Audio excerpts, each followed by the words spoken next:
Today's daf we're going to learn is Ketubot Lamed Tet. Today's daf is sponsored by Deborah Ashheim in loving memory of her father, David Ashheim, Zichrono Livracha.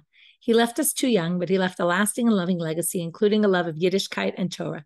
He was born in Hanover, Germany in 1919 and emigrated to Israel in 1935. In 1947, he came to New York City and embraced a wonderful new life in the USA. He instilled a love of Torah, Eretz Yisrael, and Medinat Yisrael. He would be very proud of his 4 grandchildren, 2 of whom made Aliyah, and of his 6 great-grandchildren, all of whom are getting a Torah education. Daddy, you are forever in my heart. Okay, we're going to get started from the very top of our daf. Daf Lamed Tet. We ended yesterday with this machloket, or I would say difference of attitude of Abaye and Rava. To Abaye, it was very clear that if the woman dies before the knas is paid, the father doesn't get any money, because it says Natan la'aviha ne'ara, he gives it to the father of the woman, of the girl, but not if he's not the father of the girl anymore because she's not alive. Something that was so obvious to Abaye, which is interesting, by the way, because his parents both died, and it's interesting to think about it in that term. The way he viewed it was very clear. Oh, well, you know, he's the father of someone who's dead. That doesn't really count. I don't know, maybe his personal experience affected. I'm not really sure how or why, but anyway, it just popped into my head, that thought right now. Anyway, Rava wasn't really sure. Debai Rava. Rava asked the following question: Yesh beger bekever or ein beger bekever? Which the first way the Gemara understands this is Yesh beger bekever. Do we view her as if she grew up in the grave, which means that it goes to her son? Or do we say ein beger bekever? We view it, she died as an ara, she stays an ara forever, in which case the father will still get the knas. He doesn't have this concept of Abaye that, oh, once she's dead, right, the Torah seemed clearly to exclude her, to exclude payment. Anyway, the Gemara's question now, and you can ask a whole slew of questions on what child, how does she have a child at all? Remember, she was raped, she was an ara, likely, according to Rabbi Meir anyway, and she couldn't have been, right, she couldn't have been pregnant before because then she wouldn't be a virgin, which she would have to be in order to get the knas. And then when exactly, there's a lot of issues with the son. In any case, the Gemara is going to ask a particular question, and from there, they're going to reject this reading and have a different reading of the question. Umima Abra, could she possibly have been pregnant? Right, Rashi says either bikatznut or bena'arut, okay? Either now you could go by the rabbis who hold even when she's a ketana, she could get knas. Okay, so either when she was a minor or when she was an ara. Tani Rav Bibi kamed Rav Nachman. He brought a bright in front of Rav Nachman that said, "Shalosh nashim meshamshot b'moch." There's 3 women who can, and it's very hard to translate this because we'll see Rashi and Tosfot have different interpretations, can use birth control. Okay, that means when they have relations, they put a moch inside, they put something to create birth, a block to block the semen from going in. Now, Rashi says, mutar lahem l'shamesh b'moch. These 3 women are permitted l'shamesh b'moch, and let's just keep reading, and then we'll go see Tosfot. Ve'eluhen, who is permitted to use birth control? Ktana, a minor, me'uberet, a woman who's pregnant, and a minikan, a woman who's nursing. Ktana, shema titaber v'tamut. A minor, you might remember if we learned this sugya already in Yevamot, a minor, maybe she'll get pregnant and she'll die. There were 2 ways in Yevamot to read this. We had one was maybe she'll get pregnant, and if she gets pregnant, she'll definitely die, which is the way our Gemara understands it. And that's the whole question. There's no way she could have gotten pregnant when she was a minor because she would have died. There's no way, right? According to this opinion, women who get pregnant when they're minors will die. Okay, there was an opinion in Yevamot that we could read this as maybe they'll get pregnant. If they do, maybe they'll die. Not that they'll definitely die, but in any case, it's very dangerous, and that's why they permit birth control. Me'uberet, shema ta'aseh u'bara sandal. A pregnant woman, because if she were to get pregnant again, there was this concept that they thought maybe she could already get pregnant once she's already pregnant, and then one embryo would basically smush the other one, turn it into, right, like kind of crush it like a shoe. Okay, what the shoe is, all different interpretations of what the sandal. But anyway, I'm not going to get into all those explanations. The main point is that she could get pregnant again, and then that one would crush the other. Minika shema tigmol benat. When you're nursing, if she were to get pregnant, it would dry up her milk, and that would be not good for her her child. So that's why these women are permitted, according to Rashi, to use birth control. Tosfot says it's not that they're permitted, it's that they're supposed to. They should use birth control.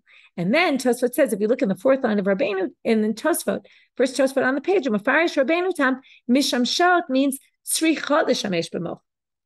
Achar Tashmish, Ve'etzat Tova Kamash Balan. This sounds like it's a contradiction because he says they have to, and Eitzat Tova means it's good advice, and usually good advice means we're just suggesting it, but you don't have to. So what does Tosfot mean? He must mean that they need to. Now, this isn't a halachic issue. This is good advice, meaning the rabbis are telling you it's advisable to do this. Okay, you need to. Right? It's advice of the rabbis about life things, right? About safety or be smart about things, right? Use birth control. These are these three women have to use birth control. So anyway, ezoi ktana. Let's go on. So what is a ktana? Mibat 11 shana v'yom echad. Ad 12 shana v'yom echad. From 11 in a day to 12 in a day. So pachot mikem v'yeter al kem mishamshot b'shameshet kedarka v'olechet. Younger than that or older than that, she doesn't need birth control. Okay, why younger than that? Okay, why is she doing younger than that, doing anything like this? But I guess they mean there's no chance they're even going to get pregnant younger than that. The problem here is if she will get pregnant when she's a ktana, that will actually kill her, but that's only from age 11 to 12. Before that, she won't get pregnant, and after that, there's no danger. That's all Divrei Rabbi Meir. Chachamim have an even stranger opinion. Chachamim omrim, echad zo v'echad zo meshamesha kedarka v'olechet. All these women, again, depending on whether you say allowed in the first case, he'll say they're not allowed. Or if he says they have to, he'll say they don't have to, but they can if they want. What about all the dangers that Rabbi Meir suggested? Well, let God help. Okay, let God have mercy on them. Mishum shene'amar, as it says in the verse, Shomer p'teim Hashem, God watches over foolish people. And if they're going to be foolish enough to do this, well, hopefully God will watch over them. Now, that's a bit of a strange approach. Why doesn't, right, especially if we're going to say he doesn't allow them to, maybe they don't have to. And then he's kind of saying, well, do it at your own risk, but you could. But if he really says you can't, it's a little bit strange and hard to understand. Anyway, it's an interesting opinion. Maybe he just wasn't really worried. Same way, right? We're not worried nowadays. Pregnant women don't use birth control, right? We aren't concerned for this concern they were concerned with. Nursing women, right? There's a whole question about whether, anyway, different women are different things. I'm not going to get into the whole thing about nursing, but basically maybe he just wasn't worried. Maybe he didn't think that young girls die either, right? It's a good question whether, maybe he just didn't view it as much danger as Rabbi Meir did. Anyway, it's an interesting approach, right? Let God help. Let God have mercy. It's one that's hard for us to swallow. Maybe she got pregnant when she was a nara, because Ktana can't, but nara can. And then she gave birth when she was a nara. So we're assuming all this happened after the rape, or either, right, after the rape before she died, or maybe from the rape itself, she had a son. Ubishita yarcha mikayalda, but no, people don't give birth within 6 months. And what do we say? Shmuel says, from the moment she becomes an ara, she has 6 months. That's it. Not more than 6 months. So you can't get pregnant and have a child all within 6 months. Maybe Shmuel's saying it's no less than 6 months, but it could be more. Right? Depends how fast a woman develops. He says, no. Listen to his language. There is no difference between Na'arut and Barut, ela but 6 months. That means clearly 6 months and no more. So based on that, they reject the question entirely. Can't be that he thinks it goes to her son because she can't possibly have a son. So this was the question. Do we say that she became old enough, right? She matured in the grave. Again, obviously nobody thinks she matured in the grave, but going by the clock and the time, and we assume once she's past that age, already the father has no responsibility over her, and therefore he doesn't get the money, and therefore the rapist doesn't have to pay anything. Or do we say no? We assume she died in Na'ara, she stays in Na'ara, and the father gets paid. Marbar of Ashi Baile Hachi, he also asked the question, but he asked it a little bit differently. Mita ose bagrut o ein ose bagrut. Does death create the fact that she becomes mature at that point or not? And the answer is Teku. We don't have an answer. Next question. What if he had relations with her, meaning he raped her, and then she got betrothed? Okay? Amarle. So Abaye says to Rava, I don't understand your question. Doesn't say in the pasuk about when he pays the money to the father, he pays the money to the father of the woman who is not engaged. No, it said not engaged in the pasuk about the rape itself. Shouldn't make a difference if she gets engaged in the meantime. To which Rav says, I don't know why you say that. According to your reasoning, but the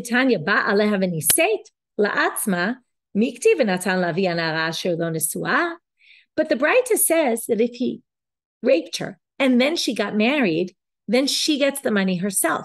And it doesn't say in the pasuk, he gives it to the father of the girl who is not married. So you see here that that's not a good proof. Hachi. So to which Abai answers, no, really, and maybe he did get it from the verse, but what he's going to say is there's really a better reason for why there's a distinction. And you might remember this from Masechet Yevamot. Miktiv, it doesn't, Hachi hashta, you're comparing two different things. Erusin and Nisuin are not the same. Hatam, by marriage, ho'il ubagrut motziami reshut av. When a woman becomes 12 and 6 months, right, 12 and simanim, and then 6 months, then she becomes a bogeret. She's no longer under her father's domain. V'nisuin motziim reshut av. Also marriage takes her out of her father's domain. Ma bagrut. So therefore, when it comes to bagrut, and I mentioned this yesterday, here you're going to see it inside. Ba aleha ubagra la'atzma.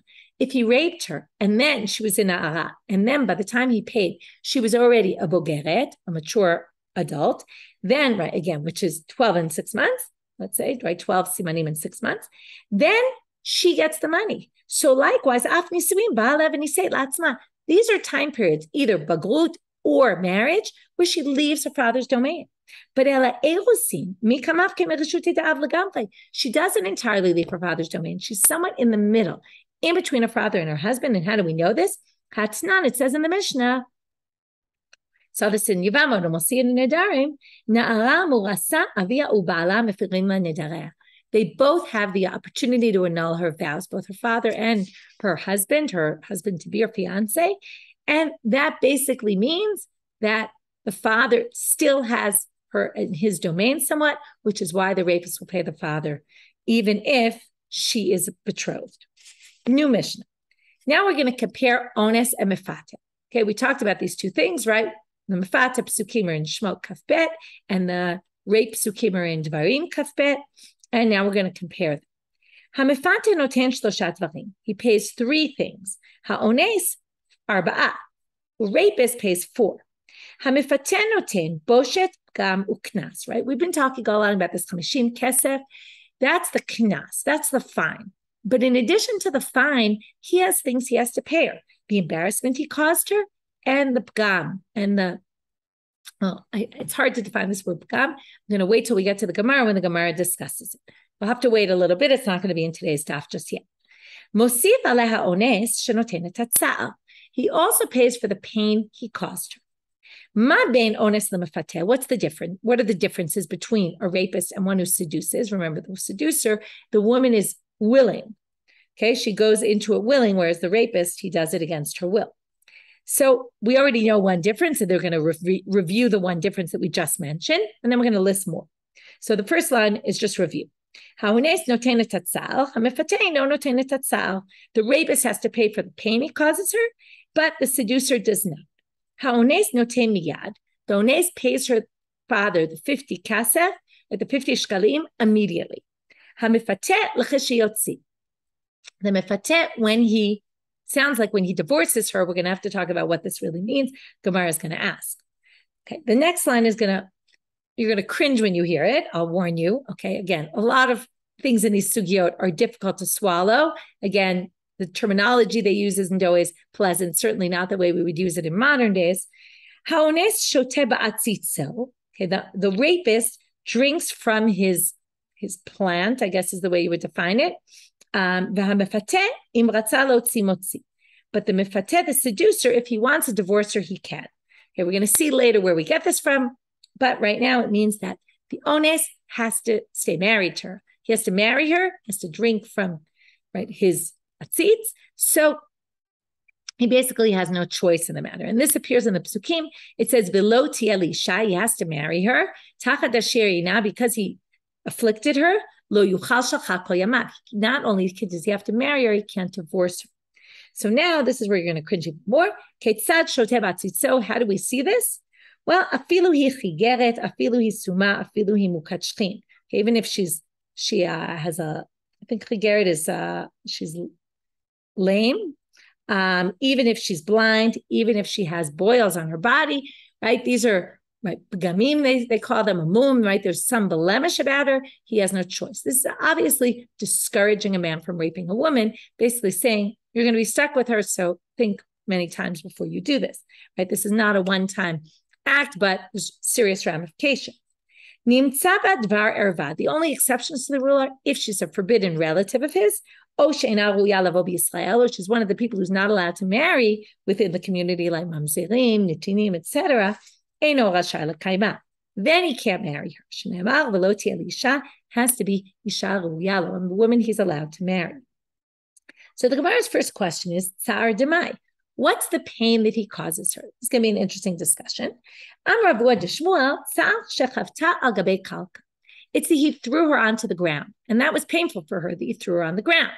Now, what's the problem with this? Well, not every rapist throws the woman on the ground. What if he does it? Then he doesn't pay, and that's kind of going to be the question. Rabbi Zera says, what are you talking about? From what you're saying. And he's not saying, what if he doesn't throw her on the ground? But what if he throws her onto something soft and she doesn't have a hard fall? So what? He's going to be exempt? That shouldn't be right. And if you want to say, yeah, that is the pain, well, I'll prove to you it's not from the following source. It says in a Braita, Rabbi Shimon ben Yehuda Omer Mishum Rabbi Shimon. Ones eno mishalem et hatzal is a very hard line to swallow also, but hold off because the rabbis are going to seriously disagree with him. A rapist does not pay for the tsar he causes her. Mipnei, turning out Amubet, shesofali yitzta'er tacha ba'ala. We're assuming that what he means is pain of intercourse, right? And she's a betula, she's a virgin. Well, the pain she's going to have from losing her virginity from rape is eventually she's going to have that same pain the first time when she gets married. So he didn't really cause her. He just kind of made it happen today rather than in a month from now or two years from now. But it was bound to happen in any case, so he shouldn't really need to pay for that. I know you're cringing. Don't worry. Hold off to the next line. Okay, the rabbis don't like this at all. And the rabbis say, now, by the way, you already see here that it's not the throwing on the ground because husbands don't normally throw their wives on the ground, right? So obviously that's not what the tsar is. And we've already proven that from this Braita. But Amrulo, let's continue the Braita. The rabbi said to him, it's not the same thing. And this is, thank God, right? We're all saying, oh, phew, okay? That's not the same pain when she's niv'elet, when she's raped, than it is when she's a willing participant, right? That's not the same thing, right? It's obviously, first of all, physiologically, it's different when she's interested in, right, the area is natural lubrication. It's a totally different experience than when she's raped. So therefore, it's clear that that's not the tzal. This isn't exactly clear what this means, but basically it means literally the tzar she has from him spreading her legs, which doesn't mean that physically they spread her legs, but it's probably a euphemism for the intercourse. And because of the intercourse, that was the pain. And here we have a verse that talks about this. But there's a nevuah b'Yechezkel where he's basically saying that the women, the Jews, are like prostitutes who basically open their legs to anyone who passes by. It's a bit of a strange pasuk because it doesn't exactly prove the pain. However, one could explain that what it means is they were willing to endure that pain. They didn't care. That's how bad they sinned, that they didn't even care that it was causing them physical pain. But anyway, it doesn't really seem to be talking about pain. Maybe it's just proving that fasek raglayim is a euphemism for sexual relations. So then the Gemara asks a bit of a strange question. We'll see in the end they're going to answer it in the way we would have expected. Also, someone who seduces the woman should be also causing her pain. It's a little strange because we just said, right, if she does a beratzon, if she's willing, it's not the same. That's really what the Gemara is going to answer. But they ask the question anyway. So first Rav Nachman explains like this. It's like Adam she'omar lechavero kara shirayim shali v'yipater. It's a woman who is seduced, might undergo pain, okay, but she basically says, it's like someone who says, tear my clothes and I won't make you pay. She's like, tear my hymen and I won't make you pay. To which the Gemara says, what are you talking about? Shali, how could you say it's like tearing my clothes? It is her body, but in the end, the money goes to her father. So she doesn't have the rights to say, I can exempt you from a payment that's going to her father, not to her. Okay, the money goes to her father because in the end, a minor doesn't really have rights to her own money. So the money ends up going to her father. So he explains it in a different way. And I find this whole thing very fascinating. The men don't really, right? What's clear about the sugya and the machloket, especially Rabbi Shimon and the rabbis, is they don't really know how a woman feels and what it feels like for a woman first time having relations, what it feels like for a woman who's raped. Right? They clearly don't understand what's their experience. So comes Rav Nachman in the name of Rav Ravua and says, the wise women or the knowledgeable women say, meaning we've heard this from women who know what they're talking about because we obviously don't know, right? And likely it's from their wives. Mifuta en latza'al. It's not really so painful for a woman who's seduced. So which the Gemara asks, v'haka chazina de'itle. So the rabbis say, but we see it is painful for them, right? We clearly have this. Is it painful, right? Is having intercourse the first time painful or not painful? So Amar Abaye, and now we're going to have three descriptions. You might say, hard to understand these descriptions, and interesting that you'll see the descriptions. Some of them are descriptions that are describing how a male feels about something, okay? Almost like putting it into their terminology. Amrali aim. So first of all, this is a whole thing. We've seen this a number of times. Abaye, I told you before, his parents were dead. He grew up as an orphan. He has this omenet, this woman who took care of him, he calls aim, he calls his mother. She always tells him all sorts of facts of life. So she obviously must have been preparing him for the first night. And she said to him, Kimaya chamime al reisha de karche. It's like putting hot water on a bald head. Okay, now I don't know exactly what that feels like, but I'm assuming that she's saying that, hot water, it hurts a little bit, right? But then it feels nice after.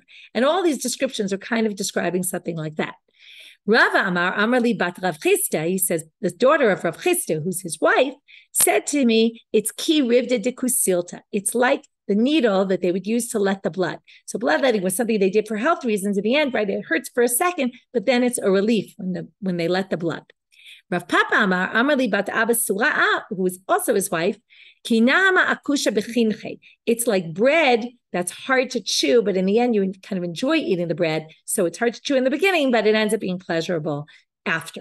So again, it's this, it hurts a little, but then it's pleasurable. So that's what they're saying is different between the mefuteh and the ones, right? The one who gets raped.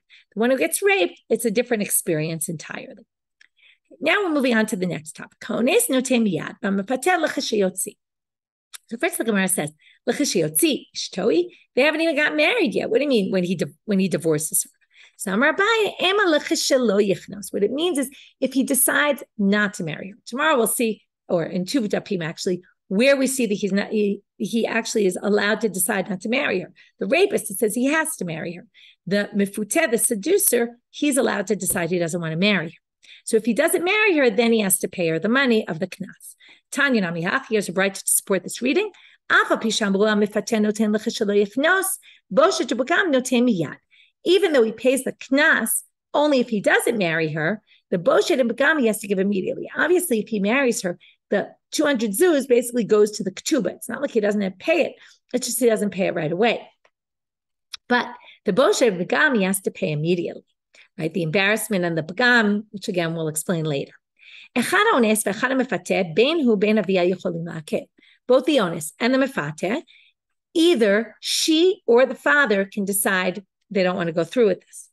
First of all, the commentaries say, well, how could she decide if the father wants to? Because the father can actually betroth her to anyone he wants. Some people say it's only when she's older. Like if she got older in the meanwhile, then she can decide for herself or he can decide. So they can both say, we're not interested in this marriage, or each say. When it comes to the mefuteh, it says, if the father refuses, then he has to pay the money.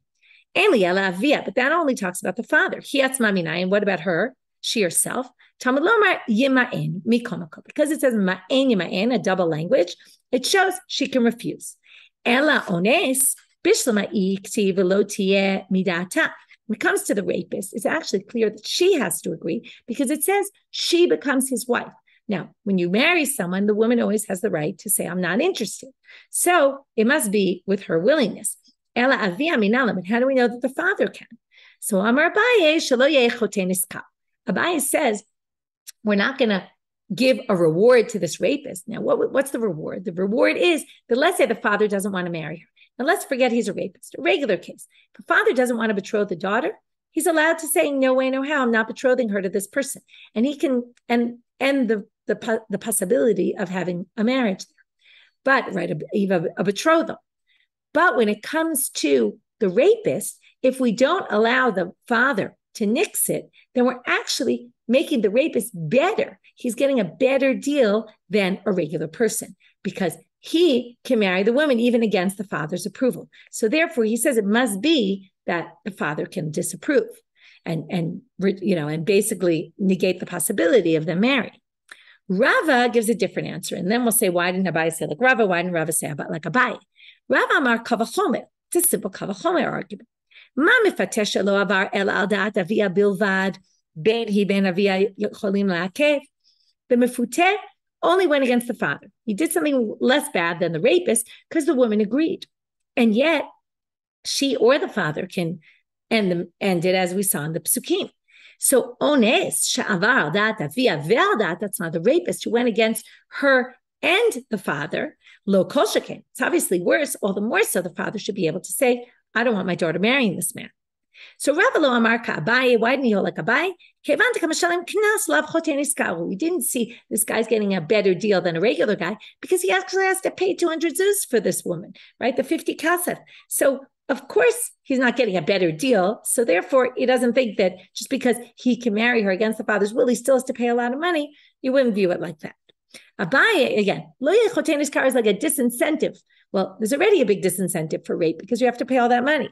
So therefore, he didn't buy that answer.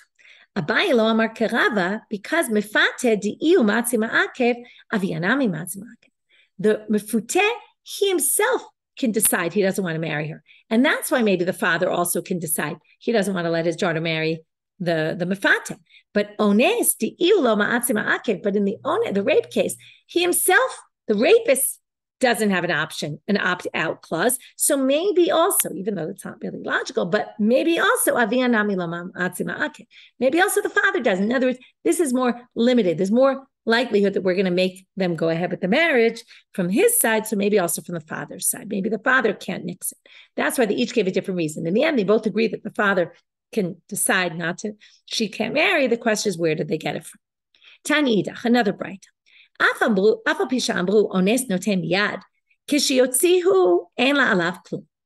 though they say a rapist has to pay the money immediately, when he divorces her, okay, I know you're thinking, wait, he can't divorce her, hold off. When he divorces her, she doesn't get anything, meaning she doesn't have a ketubah. What are you talking about? He can't divorce her. She can decide that she wants to get divorced, and then we can force him to divorce her. So then, ein la alav klum. She doesn't get any money. Mate, if he dies, yatsa kesef knasa b'ktubata. She already got the kesef b'ktuba as the knas. In other words, it's the same 200 zuz. She doesn't get it double. Okay, she doesn't get a ketubah. So if he divorces her or he dies, she doesn't get a ketubah money because she already got it from before. It's actually strange because it goes to the father and not to her, and now she doesn't really get the ketubah. Rabbi Yossi b'Rabbi Yehuda omer yesh la ketubah maneh. He disagrees and thinks that she gets a ketubah of 100. She doesn't get the 200, but she does get 100. Because again, at this point, it's actually a little unfair. But she's not a betula anymore. Now she's not a betula because he raped her, but he paid the knas for the rape. Now he's marrying a woman who's not a virgin, so he gives her 100.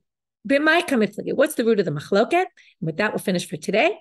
Rabbanan savrei tama ma'ita kinu rabbanan ketubah kedei shelo tekala ben aval hotzia. The whole reason for a ketubah is not necessarily so that the woman has money down the road. It's to prevent the man from divorcing her. We want the woman to be protected in the sense that he won't divorce her and leave her on the street. So we make him pay a lot of money so that he won't just, with the snap of a finger, just say, oh, I don't want to be with her. But the rapist, he can't divorce her. So therefore, there's no need for ketubah. Rabbi Yehuda Savar, kind of creative answer, if he really wants to divorce her, what can he do? He can make her suffer so much in the marriage that she'll be begging him to divorce her. So therefore, if we make him give a ketubah v'maneh, 100, it's enough money that it should be a disincentive clause for him to do that kind of thing. So it actually is for her benefit to protect her to be able to stay in the marriage, even though she calls the shots, he doesn't, but he could call the shots by basically torturing her until she finally says, I want out of this marriage. Okay, we'll end here for today, and tomorrow we'll continue with the next topic because it really barely starts on this daf. So we'll start it tomorrow. Have a great day, everyone.